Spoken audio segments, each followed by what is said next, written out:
이번 시간에는 오를성, 건질성, 날비, 오를성, 발음은 같군요. 훈과음이 같습니다. 나아가다는 뜻입니다. 한자어에 대해서 파자분석법에 의해서 한번 설명해 보도록 하겠습니다. 오를성입니다. 빛은 별, 밭들공입니다. 밭들공이 있죠. 밭들공입니다. 손을 삐쳐서 오르게 한다는 거죠. 그래서 손을 삐쳐서 들어 올린다 이런 얘기입니다. 그래서 오를성입니다. 성급, 급이 올라간다는 얘기죠. 2번 건질성입니다. 사람인변이죠. 사람인변이라고 합니다. 우리가 알고 있는 사람인이죠. 이 사람인변 대신에 사람인을 쓰게 되면 인성으로 읽을 수 있는 혼란을 가져올 수도 있기 때문에 이 사람인을 대신에 변형을 시켜서 좌측에 선다 해서 사용한다 해서 변이라고 합니다. 그래서 사람인변의 오를성, 사람을 오르게 한다가 건진다는 얘기겠죠. 여기서는 아마 물에 빠졌나 봅니다. 그래서 사람을 오르게 해요. 밑에서 위로 오르게 하니까 건져낸다는 뜻입니다. 건질성 되겠습니다. 3번 날비자입니다. 우리가 알고 있는 한자는 기두입니다. 기두. 기역, 거듭척입니다. 걸다걸, 거듭척. 거듭 걸려있는 것처럼 보이는 것이 좌우 날개라는 얘기죠. 새는, 날개는 특별한 경우를 빼고는, 제외하고는 떨어지지 않습니다. 그래서 기두. 이제 날아가는 모습이니까 이게 평상시 날개를 접고 있는 것이고, 그래서 날기 위해서 폈기 때문에 날개를 어떻게 합니까? 반대 방향으로 바꿨습니다. 안쪽에서 바깥으로 나갔다는 얘기죠. 그래서 날개 펼칠 우입니다. 날개 펼칠 우. 물론 옥편에는 나오지 않습니다. 한자사랑이 지정한 한자어입니다. 이 기두와 날개 펼칠 우의 차이점은 기두는 정지 상태입니다. 여기서 날개 펼칠 우는 날아가는 모습, 퍼덕퍼덕 파닥파닥 날아가는 모습입니다. 날개를 펴고 쓰니까 차이점이 있겠죠. 내부에서 외부로 바꾸었다는 얘기입니다. 그래서 정지 상태에서 운동 상태를 나타내는 새로운 한자가 탄생하는 순간입니다. 자, 오를성입니다. 오를성. 처음 새가 오를 때는 밑에서 위로 이렇게 올라가겠죠. 지면에서 하늘로. 그래서 이 기치 보면 날비자가 아래로 깔려 있습니다. 날아 올라가는 모습입니다. 오를성이죠. 날개를 올리니까 날아간다는 얘기입니다. 그래서 날비자가 되겠습니다. 비약, 띨약이죠. 4번 오를성입니다. 해일이죠. 해일. 해가 오른다는 거죠. 해가 아침에 지평선에서 떠오르는 모습입니다. 위로. 그래서 여기서는 해일이겠죠. 날일이 아니고 해일입니다. 해가 나아갔으니까 오른다. 오를성 되겠습니다. 승진하다 할 때 이 한자를 쓰게 되겠습니다. 승진. 나아갈 진짜죠. 5번 오를성입니다. 오를성. 언덕부죠. 언덕부. 오를성입니다. 언덕에 오르니까 언덕 점차적으로 오르니까 정상에 오르겠죠. 그래서 오를성입니다. 물론 중간에 오르는 경우도 있겠죠. 오른다는 것은 아래에서 위쪽으로 향하여 나간다는 얘기겠죠. 그래서 여기서는 언덕부가 사용되었습니다. 그래서 오를성자입니다. 자, 이번에는 밭들공에 대해서 좀 더 세부적으로 설명을 해 보겠습니다.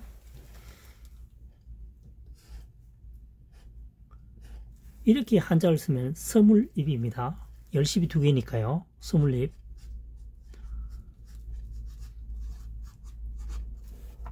밭들공은 삐친별, 뚫을곤, 한일으로 조합되어 있습니다. 밭들어 총 하면은 총을 비스듬하게 올리죠. 비스듬하게 올려서 일직선으로 세웁니다. 그래서 또한 밭들기 위해서는 앞으로 나아가야 되겠죠. 그래서 걸음을 걷는 모습이기 때문에 뒤에 발이 앞발이 약간 앞으로 뻗은 느낌입니다. 앞발이 앞선발입니다. 앞발보다는 앞선발이 뻗쳐나가는 앞선발. 그래서 나아가서 밭든다는 거죠. 그래서 밭들공입니다. 그래서 서물립은 똑같이 열십 두 개가 결합이 되어 있는 거고, 밭들공은 앞선발이 뻗쳐나갑니다. 앞으로 나가기 위해서. 그래서 앞서 나아가면서 밭든다는 거죠. 밭들공. 됐죠? 밭들공. 밭 삐쳐서 밭들어 위로 올린다는 거죠. 그래서 오를성, 삐친별, 밭들공. 성급, 태권도로 비교하면 1단에서 2단으로 승급한다 하죠. 주산 8급에서 7급으로 승급한다 합니다. 급수가 올라간다는 얘기겠죠. 2번 근질성입니다. 사람인 변이죠. 우리가 알고 있는 일반적인 사람인 선 단독으로 사용될 때입니다. 단독 사용. 이 한자어가 도미 역할을 할 때는 이렇게 변형을 합니다. 사람인 변이라고 합니다. 사람인 변.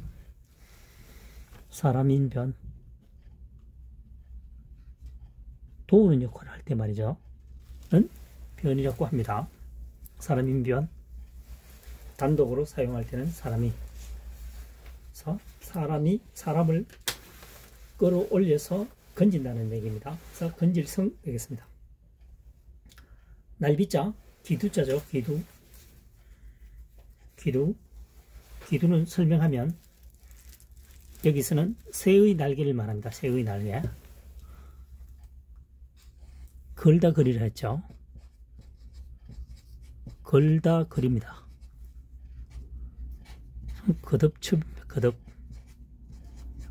반복하다는 뜻이죠.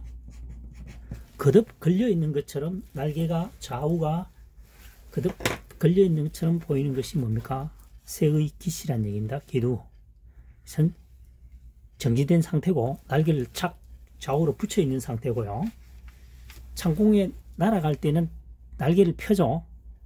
편 상태이기 때문에 이 글자와 구분하기 위해서 내부에 있던 날개 깃을 바깥으로 돌렸습니다. 정지 상태에서 운동 상태로 바뀌었기 때문에 이 한자어는 펼칠우가 되겠습니다. 걸다걸과 마찬가지로 옥편에는 없습니다. 한자사랑이 지정한 한자입니다. 옥편에는 없습니다. 그래서 팔천자를 풀이하면서 지금과 같이 걸다걸, 펼칠우 새로 만들어진 한자사랑어가 약 40개 이상 등장하게 됩니다. 그래서 여기서 펼칠우인데 날개를 펼치는 거죠. 여기서는 날비, 날아오르는 모습이니까 이것이 어떻게 됩니까? 이게 가로죠. 가로에서 세로로 바뀐 겁니다. 바뀐 거죠. 깃이 올라가니까 난다는 거죠. 날비자가 되겠습니다. 비약 4번 오를성입니다. 해일이죠. 해가 오른다는 뜻입니다. 해가 나아가니까 해가 위로 또 오른다는 얘기죠. 오를성. 우리가 많이 사용되는 성진. 5번 오를 승자입니다. 언덕부죠. 언덕에서 나아가니까, 언덕에서 위쪽으로 나아가니까 오른다는 얘기입니다. 그래서 마찬가지로 오를 승자가 되겠습니다. 밭들공은 22번 열십이 2개죠. 열십 2개를 나란히 모았으니까 스물립입니다. 스물립. 밭들공은 손과 발이 움직이게 되니까 스물인데, 손과 발이 합치니까 스물인데, 나아가서 밭드니까 앞선 발을 들어 올렸다는 얘기입니다. 그래서 밭들공 되겠습니다. 밭들공.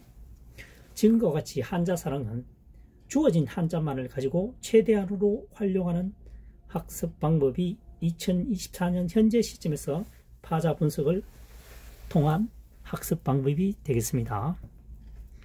각골문, 설문해자는 최대한 등장시키지 않습니다. 2024년 현재 시점에서 풀이한다는 거죠. 지금까지 한자사랑이 설명한 학습 방법이 도움이 되셨다면 구독, 좋아요를 통해서 응원해 주시면 항상 감사하는 마음으로 더욱 정진하도록 하겠습니다. 다음 시간에 또 뵙도록 하겠습니다.